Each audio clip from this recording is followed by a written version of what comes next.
In this video, I'll show you how to fix the server is busy. Please try again later error on DeepSeek step by step.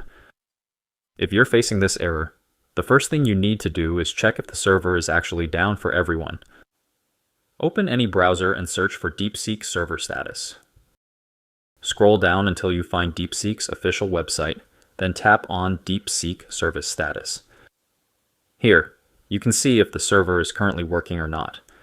As you can see, it says, a fix has been implemented, and we are monitoring the results, and we are continuing to monitor for any further issues. If the server is down, you'll just have to wait for them to fix it. But if the server is working fine, and you're still seeing this error, you need to clear your cache and data.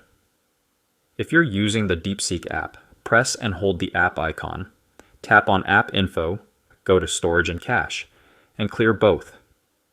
If you're using a browser, open your browser settings, go to Privacy and Security, and clear cookies and cache for all time. If that doesn't fix the issue, the last thing you can try is reinstalling the app. Simply uninstall DeepSeek, re-download it from the Play Store, and try again. And that's how you can fix the DeepSeek server busy error. If this video helped, make sure to like and subscribe for more tech fixes. See you in the next one.